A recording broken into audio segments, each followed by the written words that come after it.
La charla que voy a dar hoy va a hablar sobre los retos para hacer un proyecto de telemedicina y pues realmente va muy bien que vaya después de la charla de Jordi, pues porque hay ciertos aspectos que son parecidos.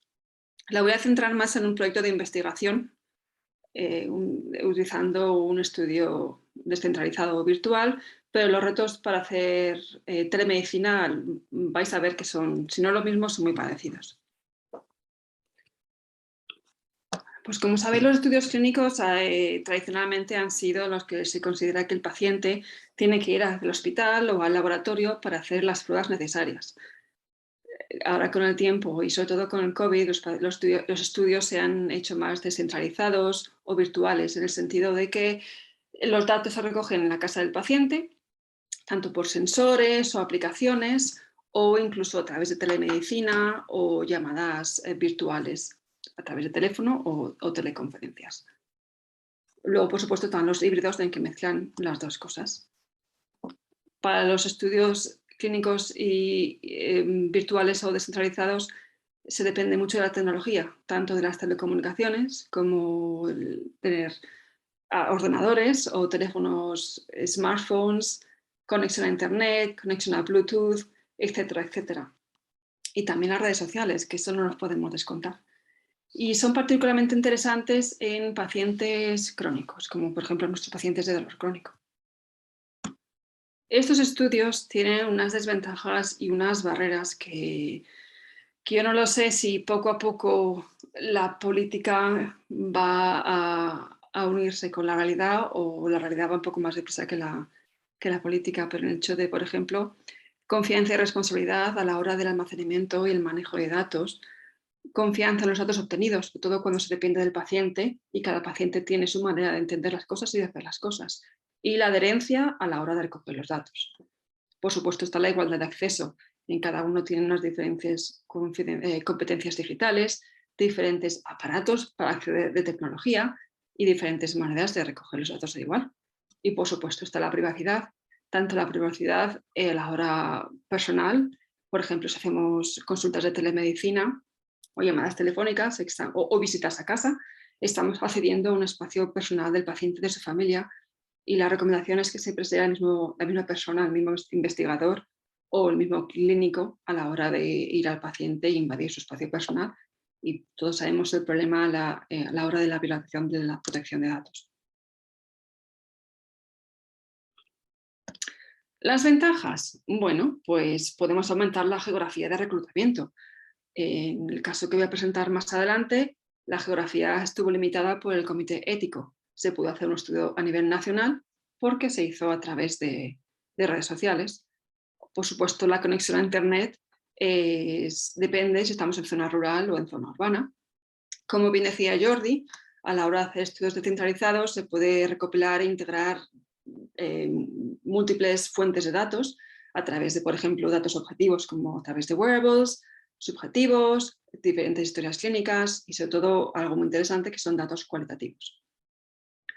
Y a la vez la duración del estudio puede variar también porque se puede recoger datos en de diferente duración, de diferente tiempo, y también se puede ayudar al paciente con la motivación a la hora de recoger los datos. Bueno, pues lo que vamos a hacer va a ser hablar de un caso práctico de telemedicina y salud digital. En este estudio se quiso valorar los cambios de intensidad como de distribución y calidad del dolor a través de monitorización remota del paciente de dolor crónico. El estudio se publicó a finales del 2020, si no recuerdo mal, y aquí tienes el título. La metodología, pues muy sencilla, se utilizó una plataforma de mapeo de dolor digital. El paciente simplemente tenía que conectarse, hacer sus dibujos de dolor. Cada dibujo de dolor el paciente podía elegir diferentes colores a la hora de poder elegir diferentes calidades y tipos de dolor y dibujarlos en el avatar.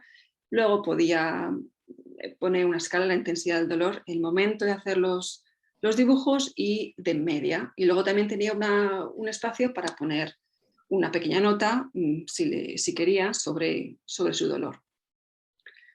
Este informe de dolor le pedimos a los pacientes que lo enviaran semanalmente durante 3 meses y luego a mitad y a finales de... Sí. A mitad y a finales de... Ay, no puedo quitar yo esto. Y ahora.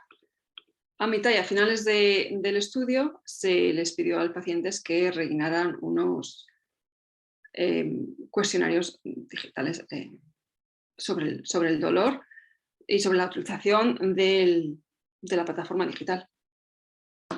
Este estudio se realizó en Dinamarca, que es donde hice mi doctorado, y se consideró que no necesitaba ética, aunque sí que hubo que presentar un informe ético para que se le caracterizara como excepción ética. Lo que sí que tuvimos son muchos problemas a la hora de pasar el Comité de Protección de Datos, porque tuvimos que recoger información sobre la seguridad de cada uno de los instrumentos utilizados en este estudio a la hora de dónde se guardaban los datos y quién tenía acceso a los datos. Al ser un estudio que se utilizaba solamente de plataformas digitales, utilizamos redes sociales para reclutar a pacientes, también de la manera tradicional a través del hospital local de Aalborg, donde estaba la universidad. Para utilizar las redes sociales lo que hicimos fue hacer una investigación en qué tipo de paciente queríamos y dónde se encontraban sus pacientes. Y lo que hicimos fue saber, por ejemplo, que en Facebook hay más mujeres y son de mayor edad que, por ejemplo, utilizando Snapchat. Por lo que elegimos Facebook a nuestra red principal de intentar contactar pacientes. Utilizamos también influencers, en el sentido de que contactamos a diferentes farmacias, asociaciones de grupo de pacientes, clínicas de fisioterapia, clínicas del dolor, y les pedimos que nos ayudaran a difundir un anuncio que consistía en un vídeo muy corto de 1 minuto, en los que los primeros 3 segundos eran los más importantes a la hora de reclutar al paciente, pero para eso no tengo tiempo para hablar. Y por supuesto el regulamiento tradicional fue a través de un neurocirujano, porque sabíamos que los pacientes que iban a ir a esa clínica serían los tipos de pacientes con dolor crónico, que es lo que estaban buscando. Bueno, pues como podéis ver, en el mismo periodo se reclutaron muchos más pacientes a nivel de redes sociales, porque como os digo, podemos utilizar a nivel nacional. Y al final se escogieron 78 pacientes, más la mitad, como veis, fueron de redes sociales, y como podéis ver, 65 fueron los que realmente completaron los dibujos, los informes de dolor.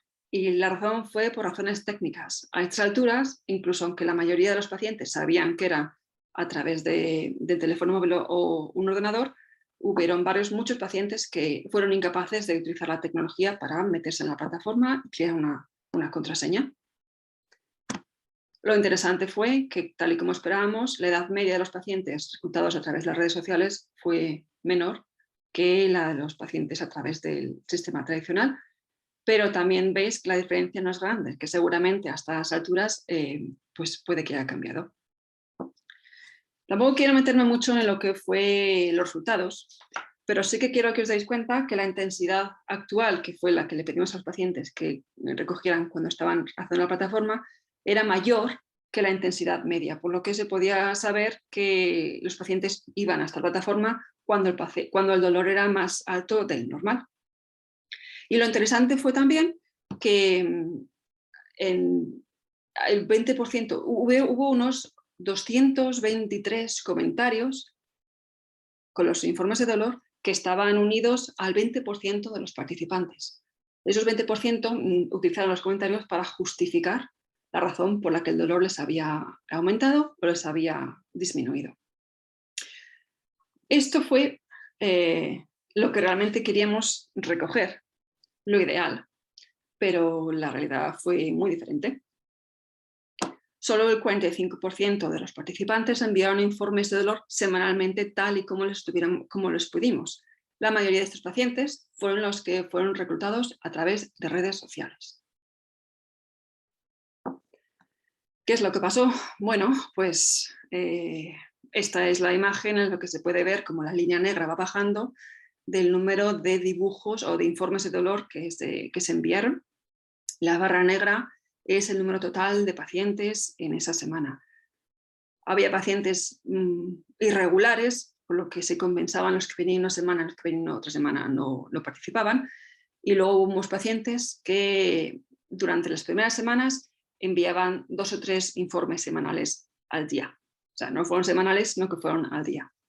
Lo que hicimos fue, viendo esta caída de dibujos de dolor y sabiendo que llegaba el verano, igual que en España, en Dinamarca, el mes de julio es cerrado de vacaciones, lo que hicimos fue intentar motivarles y les enviamos una tarjeta postal. Esta vez nos fuimos de la digitalización, fuimos a la tarjeta postal escrita a mano, dando las gracias por su participación y por ayudarnos con el estudio. Y eso fue lo que consiguió, o creemos, de mantener la adherencia para enviar los informes de dolor. Cuando les preguntamos por qué no habían enviado los informes de dolor, el 40% dijo que se les había olvidado.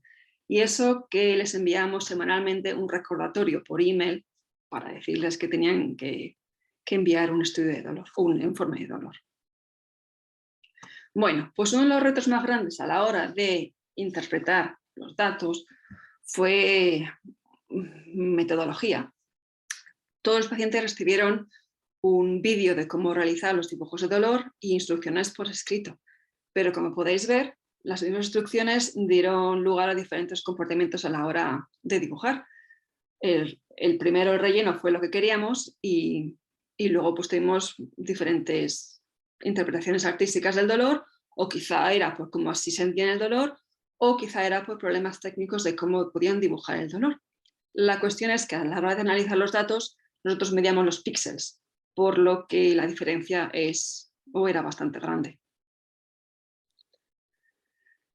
No solo los dibujos de dolor, la calidad artística fue lo que tuvimos ciertas barreras a la hora de analizar los datos, sino también el hecho de que unos pacientes mandaban unos dibujos unas semanas y luego no mandaban dibujos la semana siguiente. Fue bastante difícil, perdón, me sale el inglés, a la hora de analizar los datos y tener una interpretación con validez clínica. El otro reto que nos vimos fue que la diferencia estadística no tiene por qué tener validez clínica. Como podéis ver, por ejemplo, a la hora de evaluar la intensidad del dolor, una intensidad de 5,8 daba diferencia estadística con una 6,3, sabiendo que a la hora clínica eso no tiene mucha diferencia. Y lo mismo pasaba con el área de los píxeles.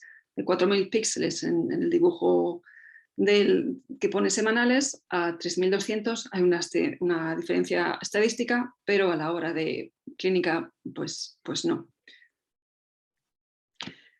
Tal y como decía Jordi, tener cosas digitalizadas o información digitalizada te puede dar bastante apertura en diferentes maneras de analizarlas.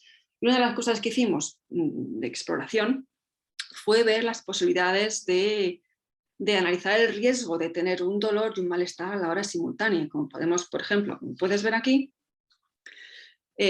podemos tener un dolor severo con un dolor de apuñalamiento, por ejemplo, de puñaladas. Creo que esa es la palabra española correcta. Pido perdón porque llevo toda mi vida clínica y práctica laboral, digamos, fuera de España. Y esto quizá puede ser algo bastante interesante a la hora de crear historias o trends de cómo el paciente se va a desarrollar. Otras posibilidades de aplicación, por ejemplo, los dibujos de dolor, fue crear un índice de consistencia de distribución. Esto fue algo que el neurocirujano con el que colaborábamos pensó que sería muy interesante a la hora de determinar qué pacientes podrían ir a la cirugía y cuáles mejor no serían más indicados, o un contorno de distribución del dolor, incluso mapas de calor de distribución. Bueno, pues en conclusión se puede decir que de los telemedicina o hacer estudios de investigación en telemedicina tiene sus ventajas y desventajas, tanto metodológicas como de análisis, pero tiene grandes ventajas a la hora de poder utilizar redes sociales, por ejemplo, múltiples fuentes de información y sobre todo a la hora Esto ya es ventaja y desventaja a la vez de poder motivar al paciente y de la adherencia a la hora de recoger de datos. Bueno, y con esto, pues le doy las gracias por su atención.